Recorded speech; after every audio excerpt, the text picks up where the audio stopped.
I'm Sam Levinson, I'm Jean Marcello. I'm Molly Odell. And I'm Nubia Mendoza. and we're going to be talking about the impacts of COVID-19 on air tourism and climate change.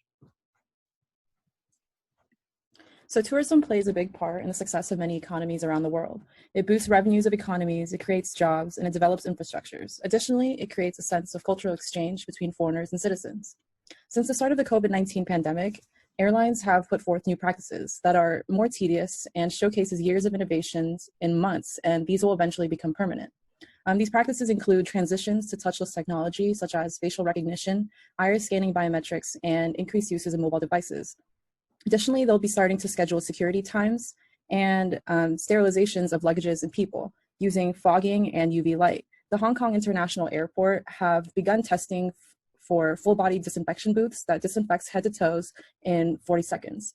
Additionally, terminals around the world have been doubling cleanings and coatings of high touch points, such as handles and rails, with disinfectant that reduces viral and bacterial transmissions for up to 6 months. Other impacts of reduced air travel include bankruptcy of airlines such as Avianca Airlines and reduced carbon emissions, of which will be discussed in the following slides.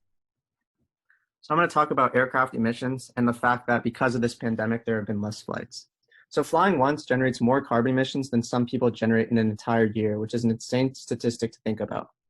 So according to an article by Nico Comenda titled How Your Flights Emits as Much CO2 as Many People Do in a Year, he states that flying from London to New York and back generates about 986 kilograms of CO2 per passenger. There are 56 countries where the average person emits less carbon dioxide in an entire year, from Burundi to Africa and Paraguay and South America. So the number of flights has drastically been increasing for years, which increases the amount of carbon put into the atmosphere. This is why we must stop flying so frequently and realize the damage it is doing to our planet. So this is why COVID-19 has had such a drastic impact.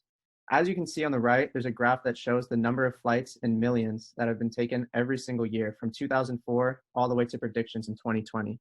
And you can see the drastic rise. But once the pandemic hits, you can see that that number goes from 40.3 million all the way down to 23.1 million.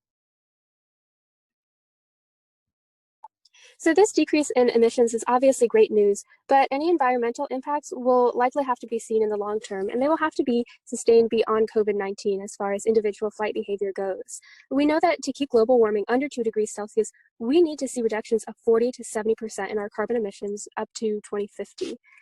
Right now, we've seen a 58% reduction in passenger booked flights since COVID-19, and that is great news. But to hit these targets, we will need to see 42% reductions in flights sustained beyond the pandemic. Whether these changes can actually happen after travel advisories are lifted remains to be seen.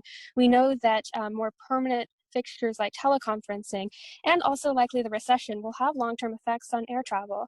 But it's interesting to think that these months of no flying may have affected us in permanent ways. For example, a 2001 study conducted by Fuji and his team in Japan showed that the temporary closure of a roadway took up to 40% of commuters off the road permanently by developing new habits. Whether this can be a silver lining of the pandemic is something that we will have to wait and see about.